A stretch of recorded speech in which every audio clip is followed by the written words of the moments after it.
So, if last week we talked about different ways of measuring concentration. And we said the most common way of measuring it is molarity. And so no matter which of those units you use, whether it be molarity or percent by mass, percent by volume, we can dilute that. So when we say we dilute something, we mean that we add extra solvent. And if we add extra solvent, that means the solution becomes less concentrated. And so if I have a glass or a beaker of salt water, and I want to dilute it, what am I going to do to it?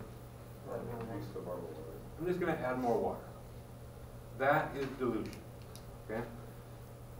But the question becomes, if I have the salt water, and I know what concentration it is, and I add a certain amount of extra water, what is the new concentration?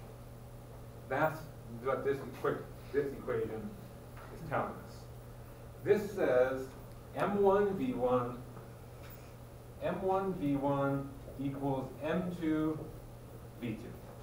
And just like in our gas laws, 1s are before, 2 are after. V is still volume, and M is molarity. You can use the same exact equation whether you're using molality or percent by mass. If you look it up online, you may see C1V1 equals C2V2, where C is concentration. We're always going to use molarity in these, so we're going to replace the C with a capital M. This capital M stands for molarity. So molarity 1 times volume 1 equals molarity 2 volume 2. And you don't necessarily need to know why this equation is what it is, but it may help you understand what's going on. If I have that beaker of salt water, and I add extra water, does the amount of salt in there change? No. So the amount of salt that I had before and the amount of salt I had after is exactly the same. And so the moles of sodium chloride don't change. And the equation for molarity is moles over liters. Okay?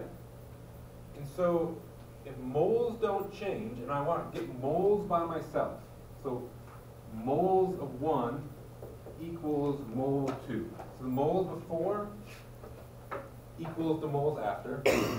If I rearrange this, I get moles equals molarity times L, which is molarity times volume.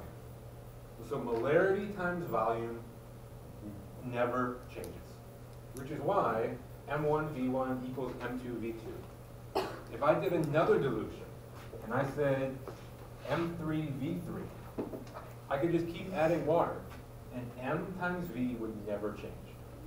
As you add water, V is going to go up, but the solution is going to get more and more diluted, so M is going to go down, and the changes are going to cancel each other out, and M times V will never change.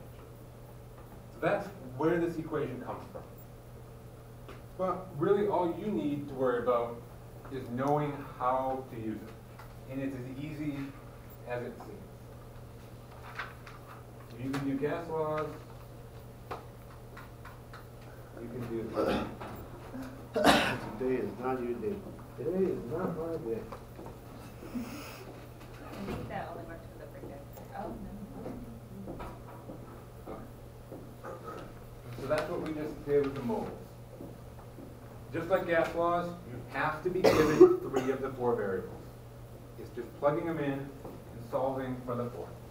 So on your slides, I've already rearranged the equations for you, like in the gas laws, but you won't have these, so make sure you know how to rearrange M1V1 equals M2V2. I don't believe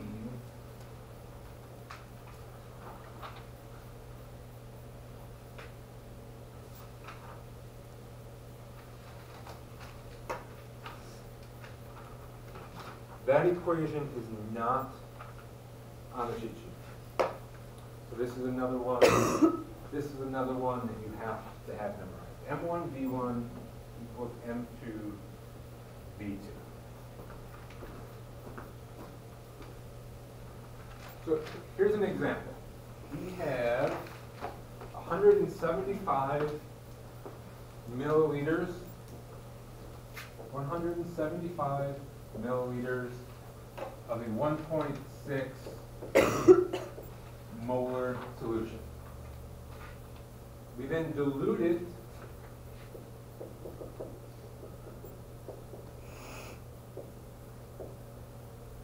to 1.0 liters. So if we have the equation M1 V1 equals M2 V2. It says determine the new concentration of the solution. Which variable are we trying to solve for? M2. M2. So that means we have to have M1, V1, and V2. What is M1? 1.6. M1 equals 1.6 molar. What is V1? 175 milliliters. And what is V2? 1.0 liters. Do we have to convert anything, do you think? Yes. Yes.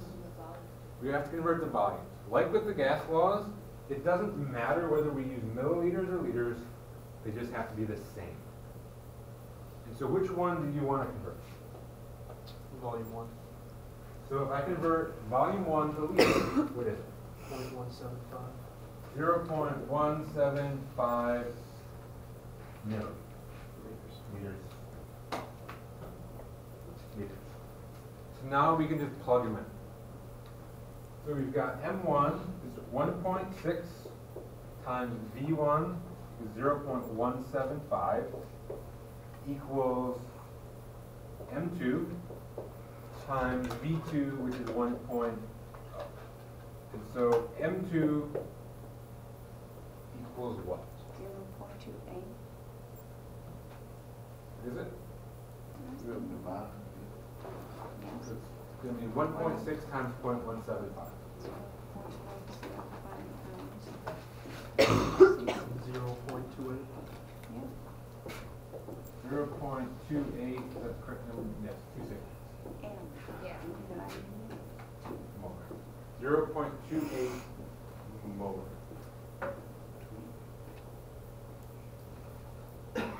Here's another example. We need, it says we need 10 liters of a 1.2 molar potassium nitrate solution.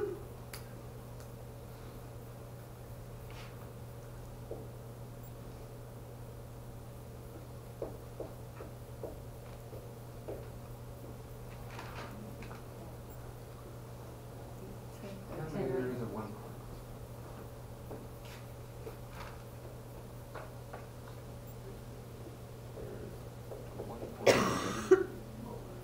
So we need 10 liters of 1.2 molar, and we're going to use 2.5 liters of our initial solution. It's asking us what concentration does our stock solution need to be in order for this to work. You're going to see the term stock solution a number of times. A stock solution is the solution that they keep in the lab in order to use. Usually it's very concentrated, because if you have a concentrated solution, say you have a 10 molar stock solution, you can dilute it to 3 molar or 4 molar or 1 molar or whatever you need it to be. But if you have a 1 molar stock solution and I need 3 molar, then I have to basically make a new solution. But if you make a concentrated one, all I have to do is add water to it to make it what I need. So a stock solution is what sits in the lab. So it says you need to make 10 liters of 1.2 molar potassium nitrate. What molarity would the potassium nitrate solution need to be if you were to use only 2.5 liters of it? So with the equation M1 V1 This is M2, V2. Which variable are we trying to solve for? And M2 one. again. And M2 one. We're looking for M1. Oh, Correct. We're trying to make, after dilution, 10 liters of 1.2 molar. And it says we're going to use 2.5 liters to begin with. That's V1. So we need to find M1. So what is V1? 2.5 liters. What is M2? 1.2. 1.2 molar. So what is V2? 10.0 liters. We need to convert anything. No. No. So we can just plug them in. M1 times 2.5 liters equals 1.2 molar times 10.0 liters. M1 equals what? 4.8. 4.8 total.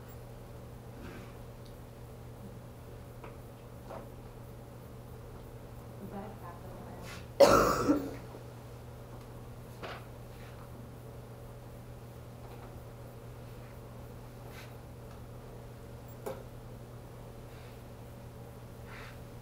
There's one, yes, one more. So another way that we can write these problems says you need 100 milliliters of 3 molar HCl for an experiment. All you have is 13 milliliters of 10 molar. So we need 100 milliliters of 3 molar.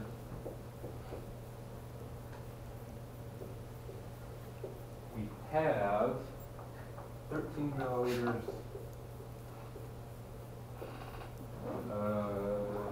10 molar. The question is, can we take this solution and make, can we take this solution and make that solution?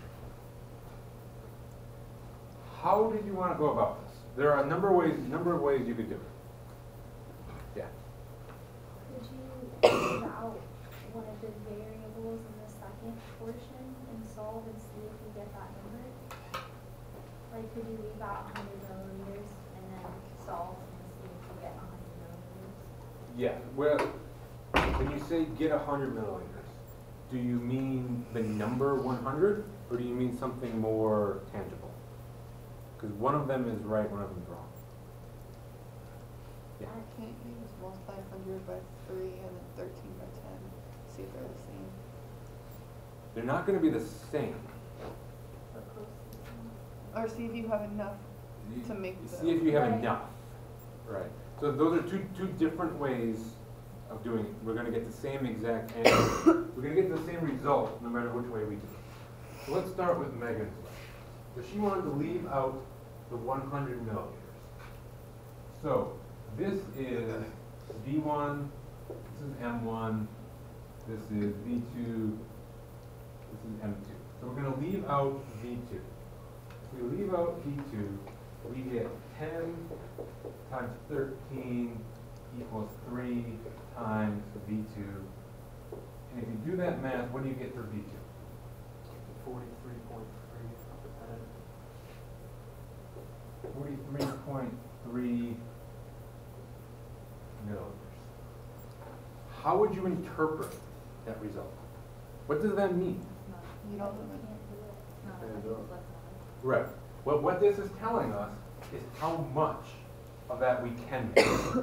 We can make 43.3, which hopefully you know is less than 100. And if you can't make 100, that means you can't do the experiment. So during the first method, we say, no, you can't do it. Now let's do it Jamie's way. Jamie's way is looking at the number of moles. Because we said the M times the V always has to be equal. And what that's calculating is the moles. And so we're going to calculate how many moles we have calculate how many moles we need, and see how they compare to each other. So we have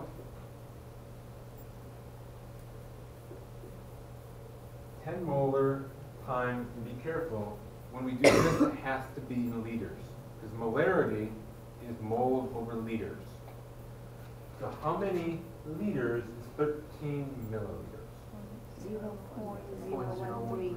0.013 liters. And so how many moles is that? 0.13. 0.13 moles. So that's what we have. So now we need 3 molar times 0.100 liters equals what? 0.3 moles. So how do you interpret that? What does that mean? It still just adds up to be the same as the top, but it's still 43 point. Right. And so we got these two numbers.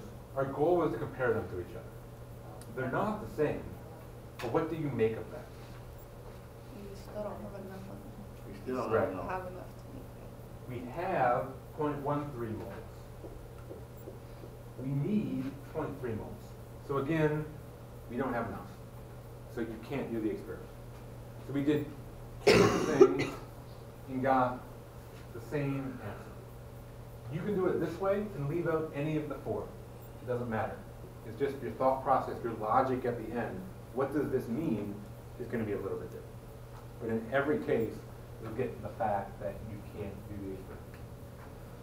I have a question. Yes. So, the second example, you said it didn't matter if you used milliliters or liters, but Yes. it mattered in this one. Is it, what's the difference? It was because we did this method where we were calculating moles. Oh, If you do M, if do I it, stick to the do it this, formula? if you do it this way up here, it wouldn't matter. Okay. We could have put in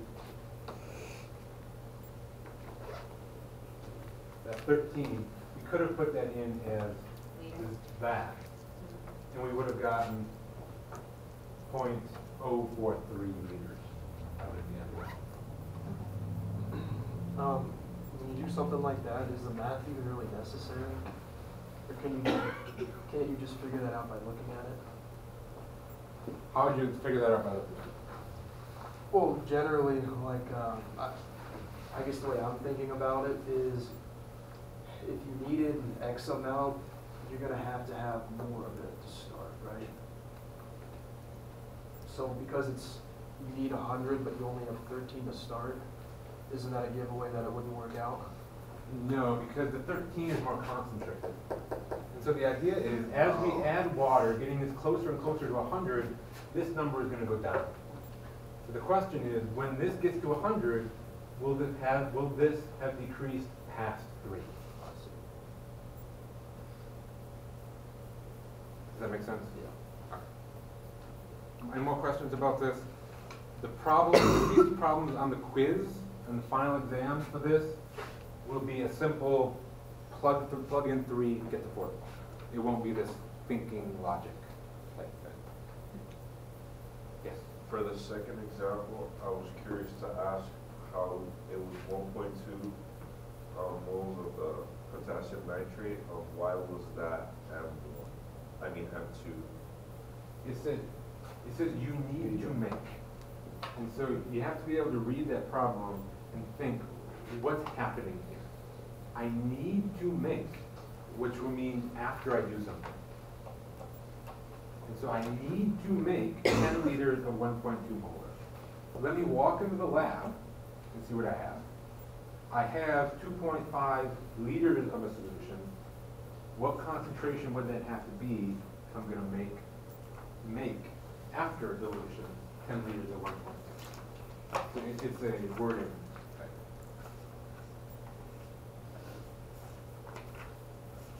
Okay? If you're struggling with that, I would suggest go online or in the homework, just look at dilution problems and see if it's making sense to you. If it's not, email it to me and say, this is the problem I'm looking at. I think I'm looking for this variable. Is that right?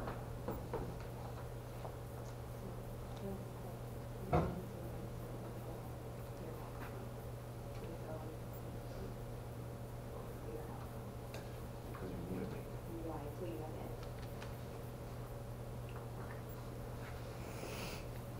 So, when we do these dilutions, we do them all the time in lab, okay? And we have to have some way of very quickly telling someone what we did. And so we call these dilution factors. You can see in the picture here, we start off with, wow.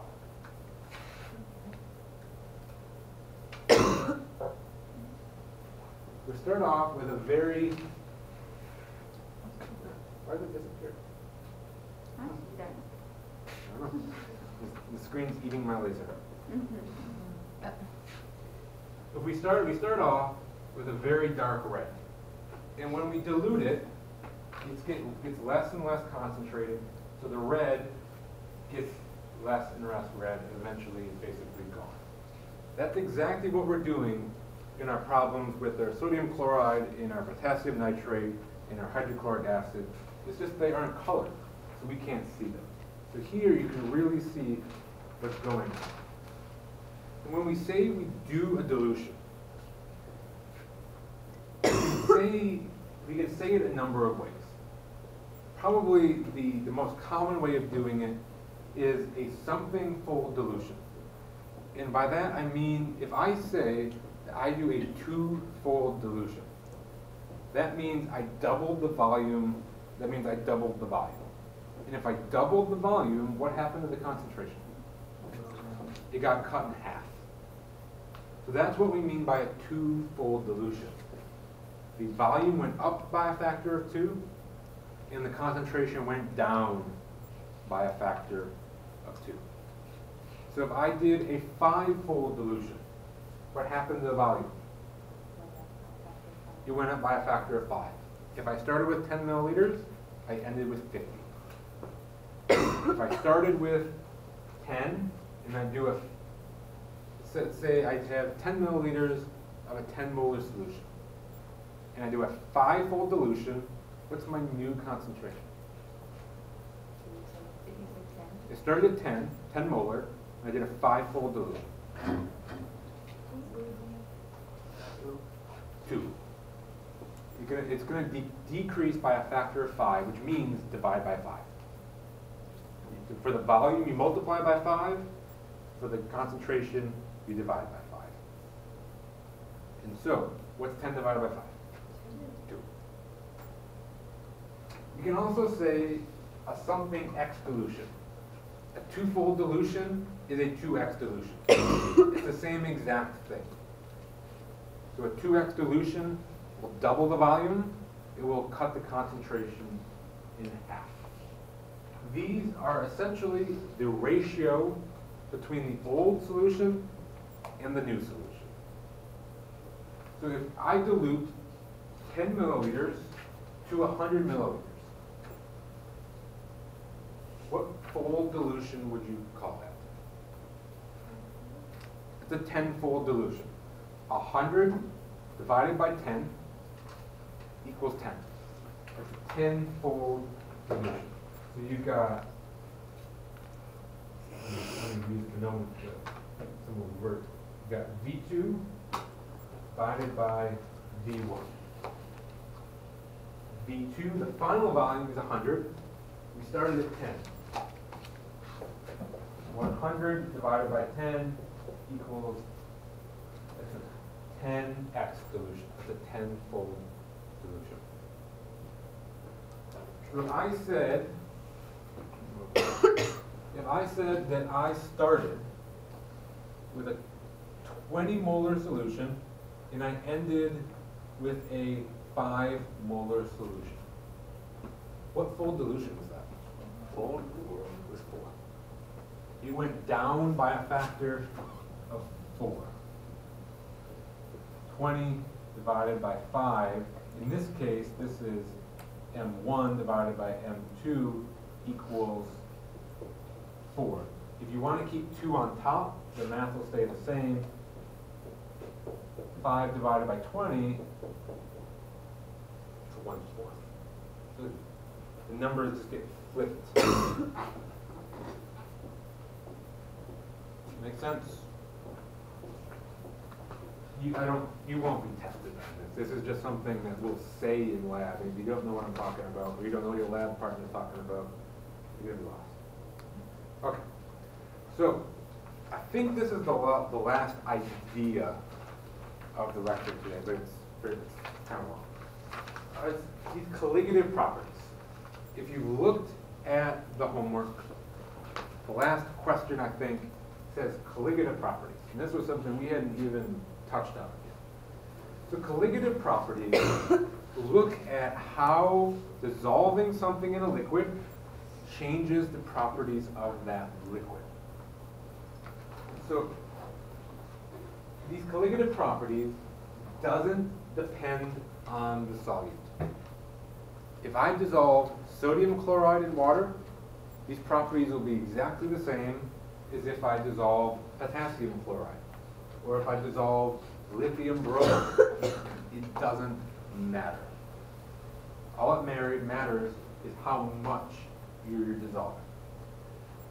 And not only is it how much you're dissolving, but it's how many particles you get when you dissolve it. And this is it's a simple concept, but I know students seem to struggle with this a bit. It has to do with how many parts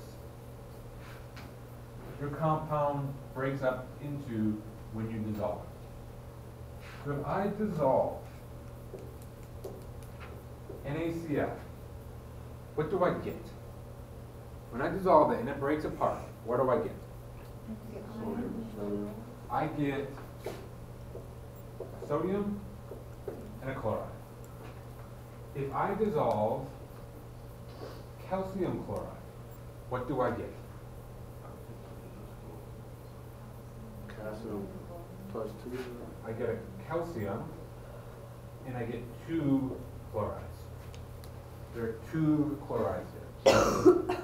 So, when we say a particle, we mean an atom, we mean an ion, we need a molecule. It doesn't matter. If it's stuck together, if it's one thing, it's a particle. So we say these are each a particle, because they're not floating separate from each other. So from sodium chloride, we get 2 particles. From calcium chloride, how many particles do we get? 3. We get 3.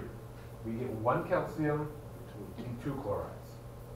So what really matters on these colligative properties is how many particles are floating around in that solution. And so we'll look at the math a little bit more in depth later on. But what you're going to have to keep in mind is how many particles you get. Because I said it doesn't matter whether you dissolve sodium chloride or calcium chloride. But you're going to have different concentrations of them in order to get the same number of particles. Because if I have a 1 molar sodium chloride solution, I'm going to have a certain number of particles. If I have a 1 molar calcium chloride solution, I'm going to get more particles out of that. So the colligative properties will be different. And there are 4 of these colligative properties. They each have their own slides, so don't worry about writing them all down in a moment. But we have osmotic pressure, vapor pressure lowering, boiling point elevation, and freezing point depression. And we said they're based on the number of particles. So when you're trying to figure out how many particles you get, first make sure it's soluble. If it's not soluble, it's not going to break apart. Okay? And then, once you decide it's soluble, you have to figure out whether it's ionic or molecular. If it's ionic, it's going to break apart like this. If I have methanol, that's a molecular compound. How many particles do you think I get when I dissolve that? 1. Molecular compounds don't break apart, so it stays that. So it's 1 big particle, but it's still 1 particle. So remember, if it's a molecular compound, it will not break apart. Some of you are going to get that wrong on the quiz next week. Yeah. What about like a polyatomic? Yeah, it's good, very good question. So if we have, go back to our potassium nitrate. How many particles do you think you're going to get from that? Two. Two. You're going to get a K plus and an NO3 minus. The NO3 is a big, again, it's a bigger particle than that one, but it doesn't matter how big it is. It is one particle.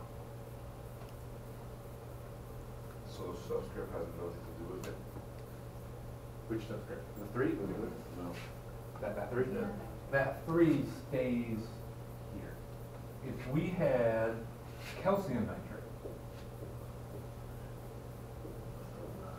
that subscript matters. Oh, Because okay. then we're going to get a calcium and 2 nitrate, which is 3 particles. So the three will make some countries, so it's not the. Correct. The 3 is part of the nitrate.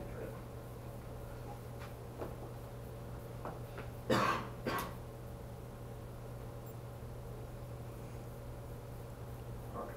So, the first example we have here, it says we have a 1 mole solution of magnesium chloride.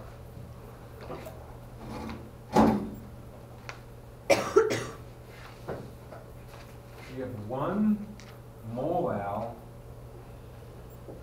magnesium chloride. And it's asking us, what is the concentration of ions in this solution? In order to figure that out, you need to take the concentration of the solution and then just multiply by how many particles you get out of that. So how many particles do you get out of that? 3. You get 1 magnesium and 2 chlorides. So it just becomes 1 mole times 3 equals 3 mole, and I guess they had zeros in there. 3.00 mole. And the reason we're using molality here is we'll see later, but the way to calculate these colligative properties uses molality, not molarity. Which is why this uses molality. Okay, so we're going to start with osmotic pressure. This is by far the most complicated of the 4. If you can get this one, if you can at least soldier through it, you're going to be okay for the other 3, I think. So osmotic pressure deals with osmosis. Where have you heard osmosis before? Where have you seen the word? Anatomy? Body? Was. Any science class? Any science class. What is osmosis? Without just reading that. It goes from a high concentration, Yeah. low concentration goes to a high Passing concentration. through there. What in the low concentration goes to the high concentration? Don't like high concentration goes to the lowest concentration? But what is moving? Water? The water. Whatever we're talking The about. water in the low concentration will go to the high concentration. Yeah. And so there are a number of ways that you can set this up, okay? And the way we're going to do it is you get 2 solutions with a membrane between them. We call it a semi-permeable membrane. Osmosis is the movement of molecules across a semi-permeable membrane from high concentration to the low concentration, or with the water from the low concentration to the high. So we call it semi-permeable because some things can pass through it, some things can't. So in this situation, generally water can pass through it. What's dissolved, the solute, cannot. So that's the semi-permeable membrane that we're going to be dealing with. And the osmotic pressure is the colligative property. The osmotic pressure is the pressure that the water pushes on that membrane with as it's trying to get to the other side. Imagine people, probably maybe 10 years ago, on Black Friday at the doors of a Walmart. Okay? The door is locked everybody wants in. As soon as the door opens, everybody pushes, right? They're basically pushing on that wall, trying to get through the door. Now everybody just stays home and buys an online. But that's what's going on here. If I have this membrane, and I have all these water molecules over here, they want to get over here.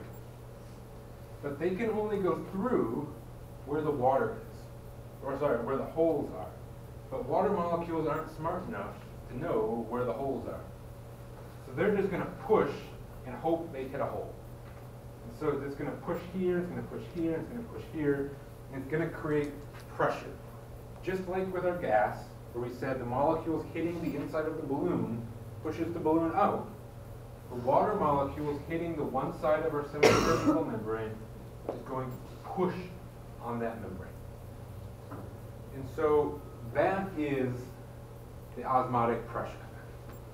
It's the force in which the water is pushing on the membrane trying to get to the other side. So this is the apparatus that we're going to use as our demonstration.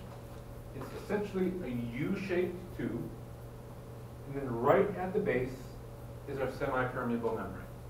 So we can load one solution over here and another solution on the other side, and they meet on either side of that semi-permeable membrane. So in this example, on this side we have, it says pure solvent, that's going to be our water. It's just water. On this side, we have a solution. We're going to say it's sodium chloride solution.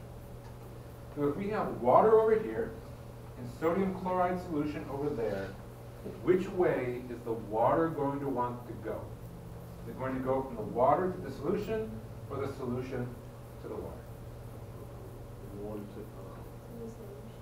It's going to go to the solution. Water moves from low concentration to high concentration. What it's trying to do is get equal concentrations on both sides. And so it wants to essentially dilute this solution until that concentration equals that one. It's never going to make it, but it's trying. So the water is going to move from here to here. And when it does that, it's actually going to put more water on the right. We only have a certain amount of water. Now some of it moves from the left to the right. We now have more water on the right than we have on the left. So that's showing on the right, the water level is here. On the left, it's here. So we get that height difference, but if we were to push on the water over here with a piston and push this down in order to level it back up, the pressure that we would have to push with in order to get it level is also our osmotic pressure.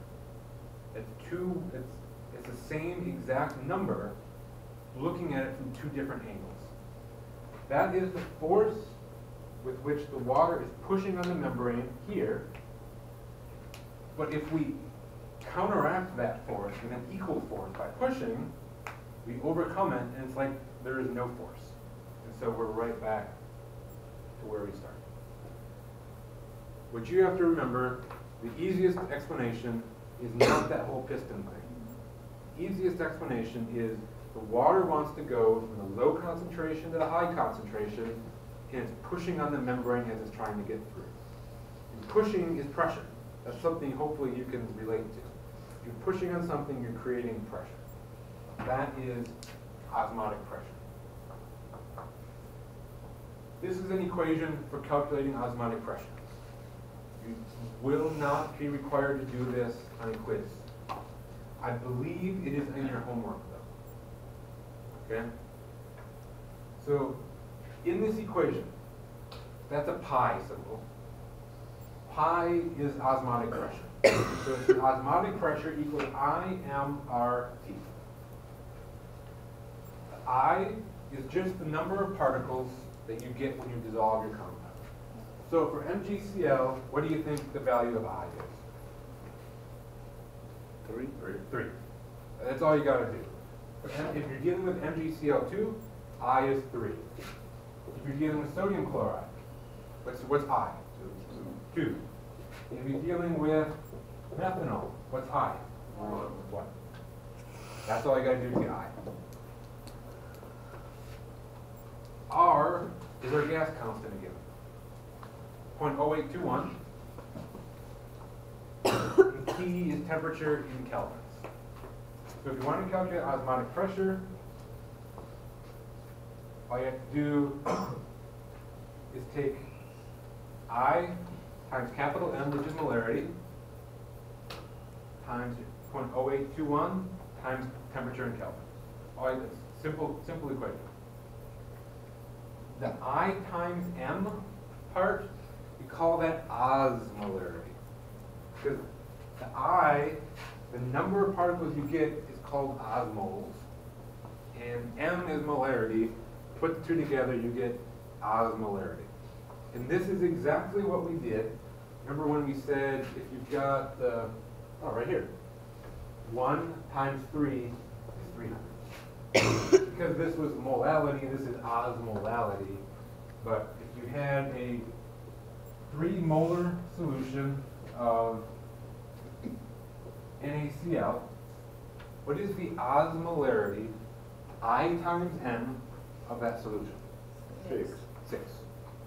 3 times 2. That's all that is.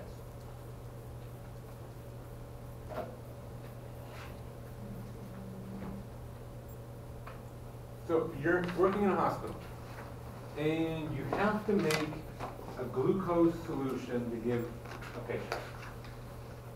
And you have to make 1.5 liters of it, and you're going to give it through IV. If you give a solution to a patient, the osmolarity of that solution has to equal the osmolarity of their blood. On the next slide, we'll see what happens if it doesn't.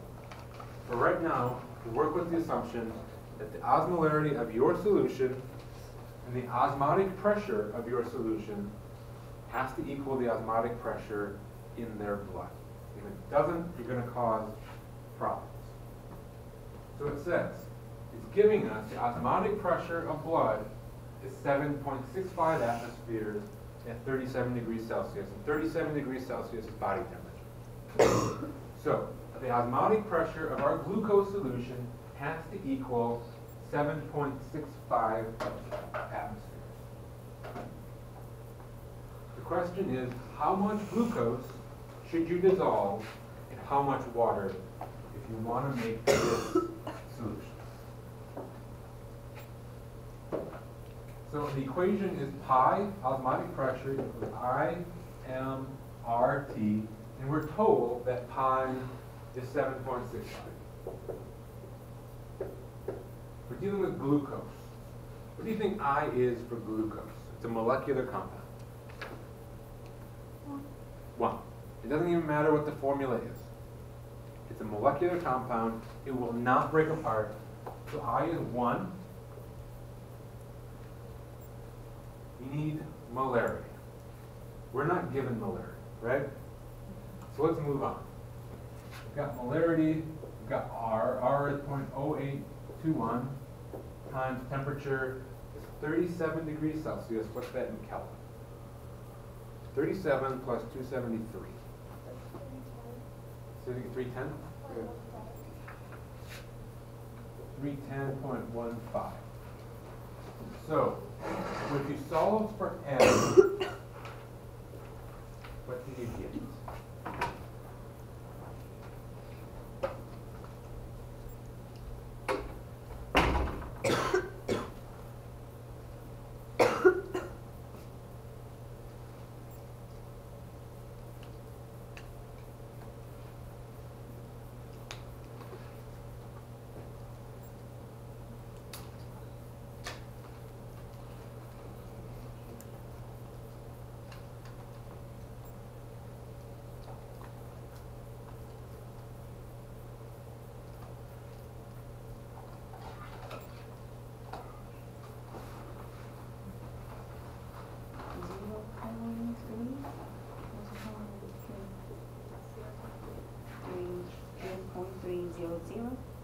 What is it? Say it again. Because there's a 3 suffix around, So 0.3, then we add 3 zeros, so that's because there's a 6, oh, so it's just, a 2 0, yeah, there's a That? 3 suffix. Wouldn't it just be 1? 1 0. Because it's 1.5 yeah, liters. 1 point, yeah, we're gonna have 2 zip codes.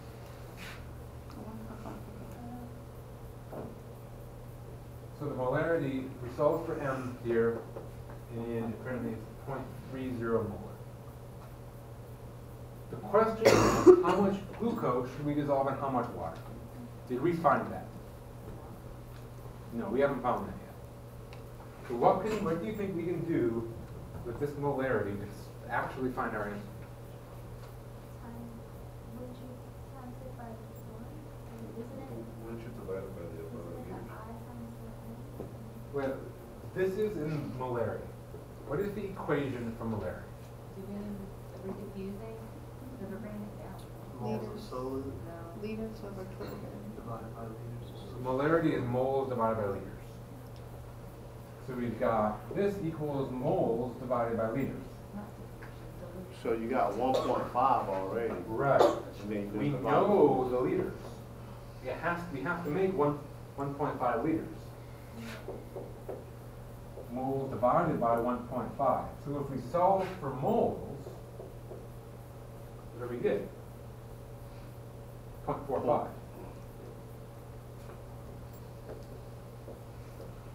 So we need 0.45 moles of glucose. It doesn't say we need it in grams, so we're not going to do the work. Don't do work you don't have to do. We're going to leave it in moles. 0.45 moles of glucose. Now here's the tricky part. How much water do you dissolve that in? That seems very easy, but it's not. It's tricky.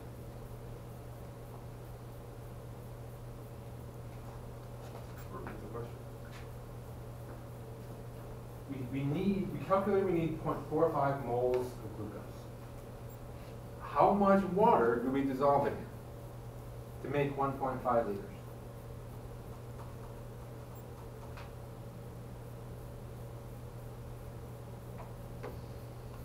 What? What's the obvious answer? Is it that obvious that you're not even seeing it? 1.5. The obvious answer is 1.5 liters. You need 1.5 liters of solution. Here's your glucose. Dissolve it. Add 1.5 liters of water. The problem is 0.45 moles of glucose is a lot of glucose. That takes up quite a bit of space on its own. So what you have to do is take your glucose and then add water, dissolving it as you go until you hit the 1.5 liter mark, and then stop. You actually never know how much water you add. You add water until you hit 1.5. All that matters is you know the moles that you put in, and you know the liters of solution. You never need to know the liters of solvents. What you need is liters of solution. And so I make solutions every day in lab, and I never know how much water I add to them. So this is why we have to do that calculation. We can't just make a solution and stick it into a person. Our blood cells and all of our cells, the plasma membrane around them is a semi-permeable membrane. And if the osmotic pressure inside and outside that cell are different, it's going to do bad stuff to that cell. So if we have the same osmotic pressure inside as outside, we call that an isotonic solution. So we're going to talk, that's referring to the solution that we put the cell in. Imagine this is a red blood cell, and I'm going to drop this into a solution. If the solution I drop it into has the same osmotic pressure as the inside of my cell, the solution I put it into is an isotonic solution. Iso means same. And if that happens, the cell doesn't change. This is what a red blood cell normally looks like. It looks kind of like a donut. It's not a hole in the middle, it's just a dome. So normally you get this dimple shape here. If I put it in what we call a hypotonic solution. Hypo is the opposite of hyper. Hypo means low. So that means I'm putting it in a solution whose osmotic pressure is lower than the pressure inside. So that's going to cause the blood cell to blow up like a balloon. And this makes sense, and we can look at it two different ways, and it's going to make sense both ways. Which direction did we say water wants to move? Low to high. Low to high, right? So, if water comes out, in this situation, where is the low concentration? Outside. So it's going to go into the cell. You put more water in a cell, it's going to blow up, just like a balloon, right? Here's another way of looking at it. Just thinking about osmotic pressure. Beforehand, we said the osmotic pressure was higher on the inside than the outside. When we were talking about gases, we talked about the particles hitting and pushing out, but there's also particles from the air hitting and pushing in. If they're the same, the walls never move. The side of the balloon never moves. As the balloon rises up in the atmosphere, the pressure pushing out stays the same, but the pressure pushing in decreases as you go up in the atmosphere. And so the forces on the inside start winning, and it comes up. And so if you have this blood cell, and there's more pressure inside than there is out, there's more pressure inside pushing out than there is outside pushing in, it's going to blow up. So the opposite of a hypotonic solution is a hypertonic solution. So I'm putting it into a very concentrated solution. The osmotic pressure outside is higher than the pressure inside. So in that situation, which direction is the water going to move? In or out of the cell? Out. In this situation, the high concentration is in the cell. So it's going to go out. If you remove the water in a cell, it's going to shrivel up like a grape. Also, if you have high pressure outside, low pressure inside, it's going to crush it. Remember the picture we had the can, the vacuum hooked up to it, and it crushed? That's exactly what's going on here. The blood cell is getting crushed. This is a wrinkly old looking cell. Okay, that is colligative property number one. The second is vapor pressure lowering. When we're dealing with solids and also solids, if it's a liquid, they can be volatile or non-volatile. Something that is volatile very easily becomes a gas. What's something that you can think of, a liquid, that very quickly will become a gas if you just let it sit up? Did you say acetone? Yeah, that's a very good example. Water will, but it's slower than acetone, but it's faster than something like vegetable oil, right? Gasoline. Gasoline evaporates very quickly, right? And so, I would say the acetone and the gasoline are very good examples of volatile things. Something like oil is not volatile or non-volatile, and the water is somewhere in the middle, okay? So for these vapor pressure lowering things, this colligative property, we're only dealing with things that are not going to evaporate themselves. So imagine the example we're going to keep coming back to is salt water. In salt water, the solute is sodium chloride. Would you say salt is volatile or non-volatile? Non-volatile. If you let that shaker of salt sit on the table for decades, it's not going anywhere. So when we add a non-volatile solute to a solution, the vapor pressure of that solute goes down. Does anybody remember what vapor pressure is?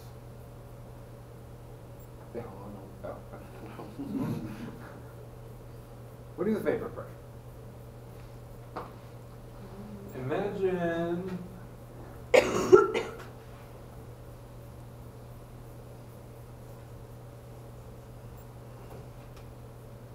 imagine we have a beaker. There's water in there, and then we put a cap on that beaker. What happens to this water over time? Where does it go? It turns into a gas, right? But because we have a cap on it, it's not going to leave. It's just going to go up here. And so the vapor pressure, we said, was the pressure at which the gas will form up here. It will evaporate until it reaches a certain pressure, and then it stops evaporating. It essentially stops evaporating. That pressure that it hits is the vapor pressure. And so, when you add salt to this water, it's going to lower the vapor pressure. So if we add some salt down here, we're going to lower the vapor pressure, so now there's less water up here.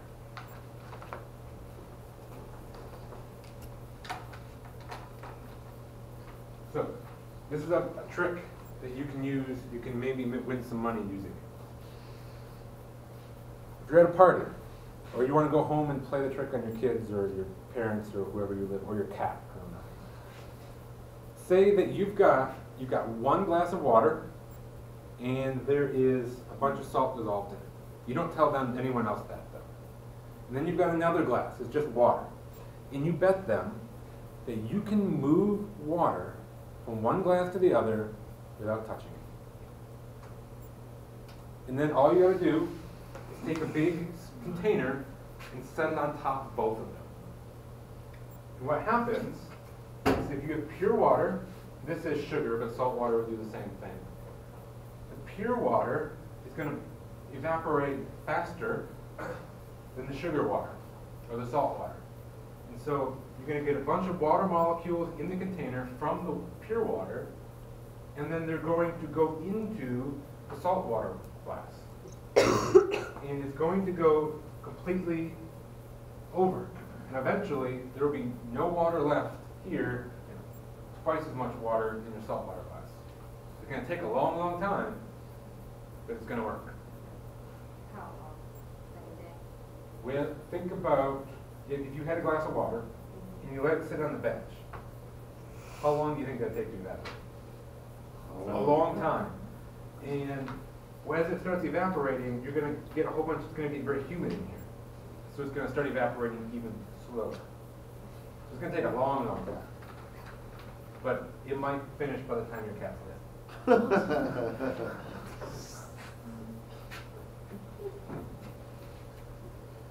So let me go back. The way I think about this, and then so you have this beaker of water, of salt water, and the water molecules down here want to get up here. The way I think of it is these saltwater molecules, these salt molecules, just get in the way. They basically act like a goalie, preventing these water molecules that are trying to come up.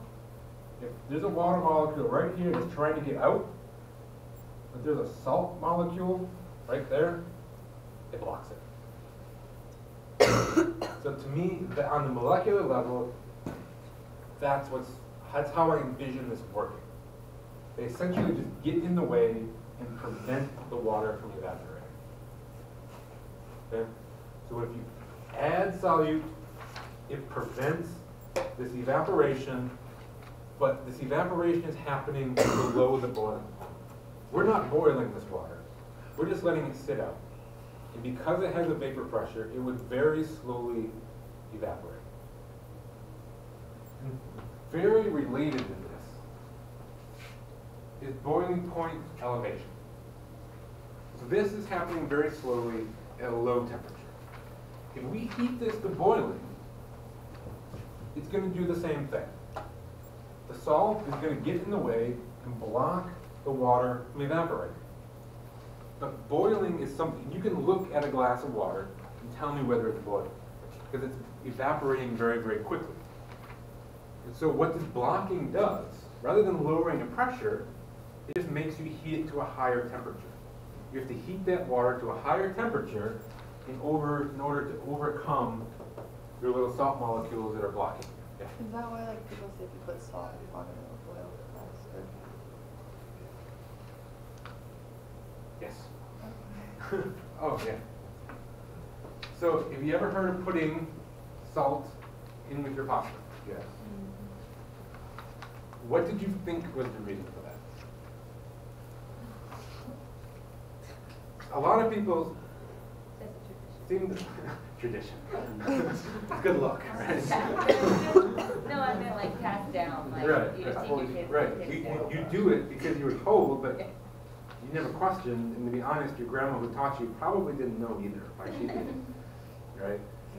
And so, some people think it's for taste. But think about it. You have a big pot of water and you're adding a pinch of salt. You're not going to taste that, right? So it's not for taste. And a lot of people think it makes your water boil faster.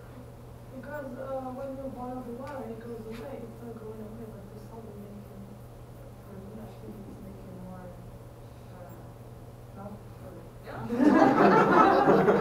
I have my own explanation. Cut your losses there. That's trying to be real. I know, right? It So- makes it soft. It makes it softer, yes. Yeah. Yes. But why? Why does it make it softer? It doesn't make the water boil faster. It actually makes the water boil slower because it's starting at room temperature. What temperature does water normally boil? We can stay Fahrenheit if you want. Or you can go Celsius, I don't care. 200 something. 212. If you go home and you're going to make yourself some ramen because it's late and you want something, the water's going to boil at 212 Fahrenheit. You're not in the lab anymore, so it's not Celsius, right? Don't tell your cat Celsius. Cats hate Celsius. So it's going to boil at 212. But if you add salt to it, and we all know there's plenty of salt in that little flavor packet, right? You add salt to it, it's going to raise that temperature.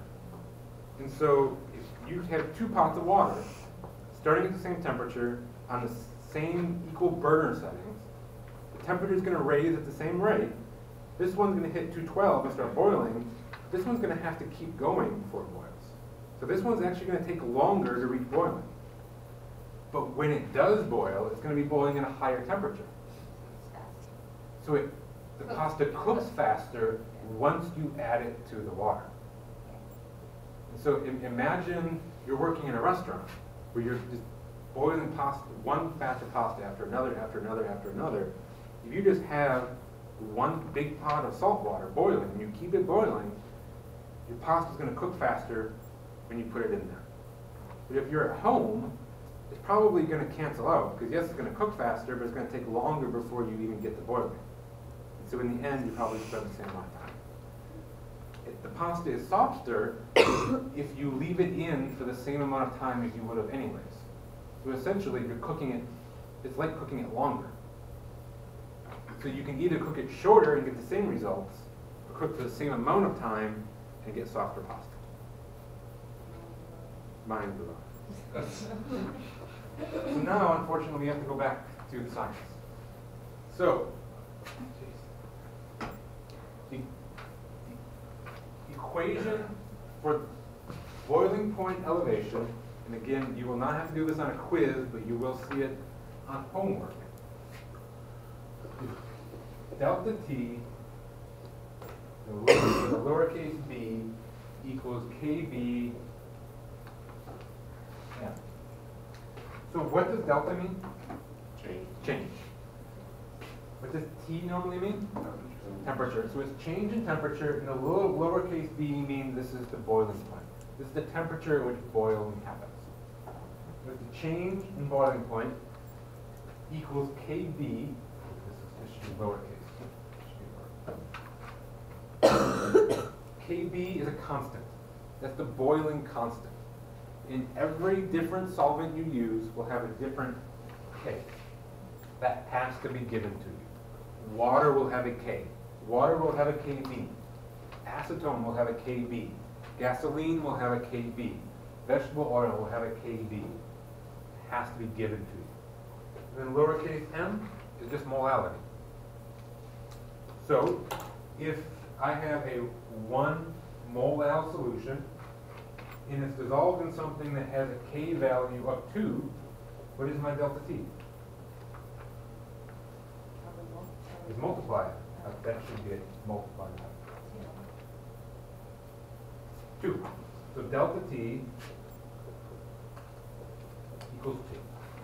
So the boiling point of my solvent went up by 2. That's all there is to that equation. Make sense?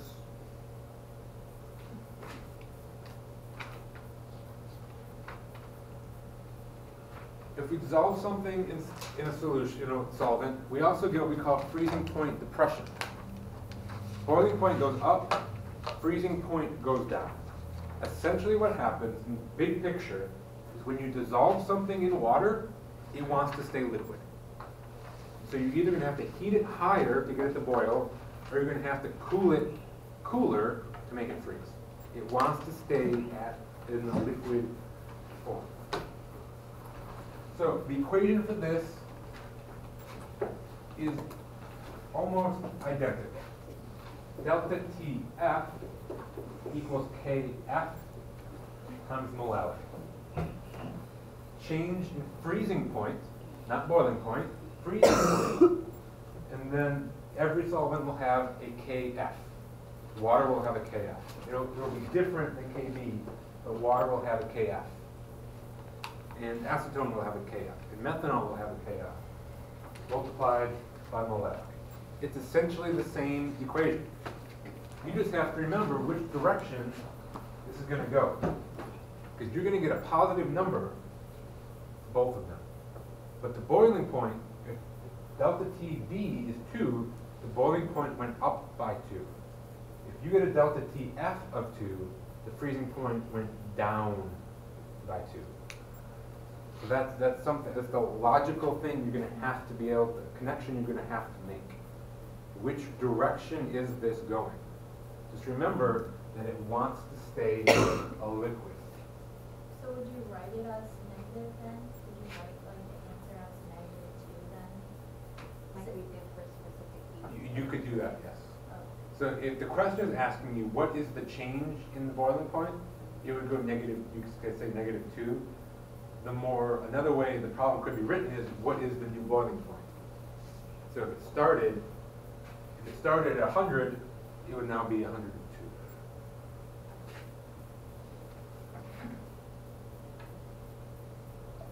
So before I put the pictures up there, where do you use freezing point depression?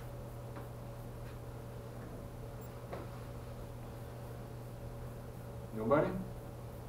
Has anybody lived up north? Yes. Does that help at all? Think of a situation where somebody tries to stop something from freezing. Is it when they put salt on the They put salt on the roads. So, So normally, if there's water on the road and it gets below 32 degrees, it freezes. But if you put salt on the road, it dissolves in the water. You now have a saltwater solution. So now it's going to freeze at maybe 25 degrees. It's not going to prevent it from freezing completely. If it gets really cold, you're not going to be able to add enough salt. But what happens when it gets really, really cold in this ice? But they put something else down. They just put sand. The sand just gives you some extra traction on the ice. It helps you to drive on the ice rather than preventing the ice from forming. it doesn't help though because we still roll our car. Oof. I never rolled. I rolled through intersections. Luckily, nobody's come from the other way. We were behind a snowplow. It happened. Ooh. Yeah. Thanks. That's fine. I have rolled, but it wasn't because of ice. So you can put salt on roads. Here's another thing. There's another place you may have used freezing point depression. Mythbusters days. Say it again. Used to watch. So you used to watch them back in the good old days when they actually did this one. something about a cooler. What about a cooler? If you put ice on the, or salt on the pool, and If then you I put- guess it won't melt as fast. Well, it gets colder. The idea is if you put salt in a cooler of ice, it will get colder. Why does that make sense? Does it make sense?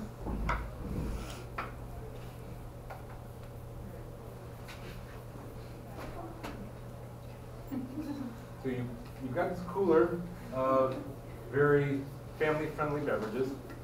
You add some salt to it. Is it going to get colder? And does it make sense?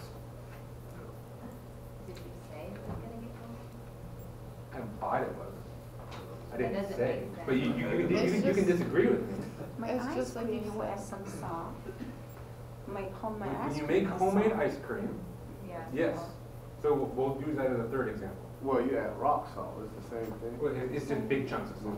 Big chunks. Just like you said with the roads, it has to get to a lower temperature before it will freeze. Right. So if you put it in there, it will make it lower, so because it's already frozen. Right. And so the ice is at 32, well, imagine the ice is at 32 degrees when you put it in there, right? Then you add a little bit of water, and this is beyond this class, but if you have a mixture of water and ice, it will be 32 degrees, okay? If your mixture of water and ice, and it has stopped, and they're at the same temperature, it will be 32 degrees. It'll be at the freezing point of the water. So if you add salt, that freezing point decreases. So now the water in your cooler, the water-ice mixture in your cooler, will now maybe be 25 degrees. And so your drinks will be cooler, they'll cool down faster if you put them in warm.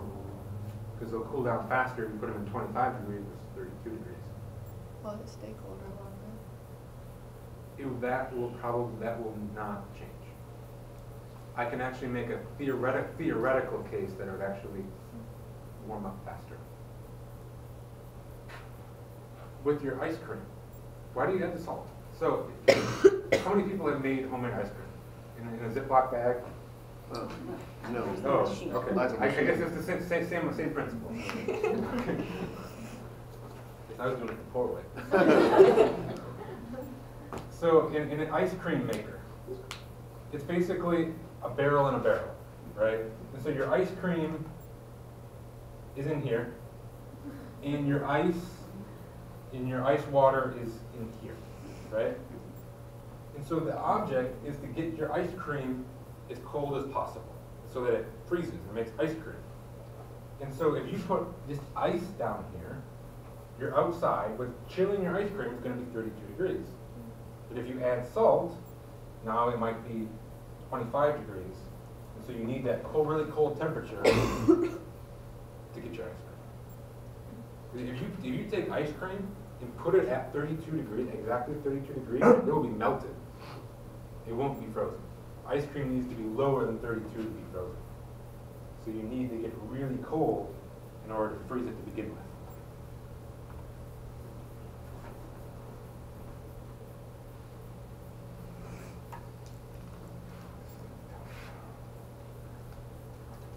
I guess we don't need to look at that. We can do this without the picture.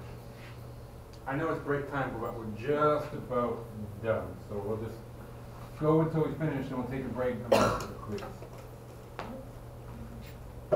So we've got three solutions. We've got 0.20 molar NaCl, 0.5 molar sucrose, and 0.3 molar sucrose. The question is, which of these solutions, assuming they're all in water, will have the highest boiling point? 0.5. Sucrose. Why sucrose? There's more particles. There's more particles. Remember to think in particles.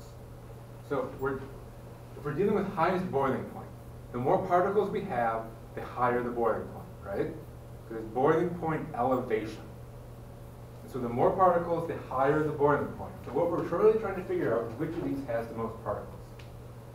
And so Well, how many particles do you get out of that? Two. Two. And so the concentration of particles in the solution is 0.4 molar. 0.2 times 2 is 0.4. How many particles do you get out of sucrose? It's molecular.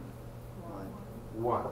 So 0.5 times 1, 0.5, and then here we have 0.3. So this one is the highest. That one will give you the highest boiling point elevation, which will result in the highest boiling point.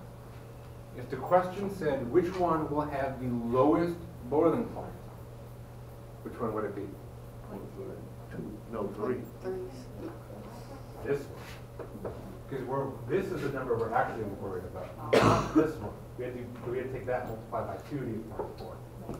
So the lowest boiling point will be the one that changed the least, which is the lowest concentration, which is that one. Which of these will have the lowest freezing point?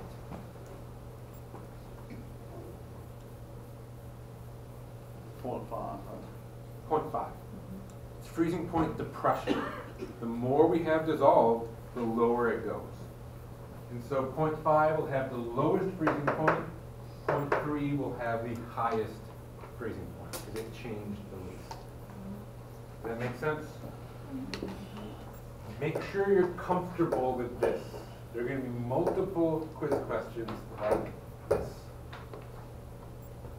Given different concentrations with different compounds, make sure you figure out the concentration of particles. Don't just go by this. Capiche? Capiche. So now we've got 0.5. How many slides? The last one was just answers. Okay. So we've got 0.5 mol L CH3 2OH 0.5 mol L calcium nitrate 0.5 mol L. Which would have the lowest freezing point?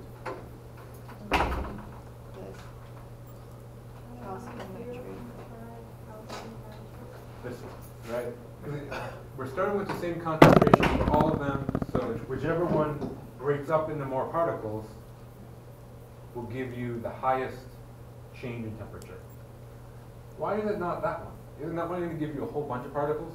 Just one. It's just one. It's molecular, and so that stays one particle. Don't be tempted to say it's going to give you 4, 5, 6, 7, 8, 9 particles.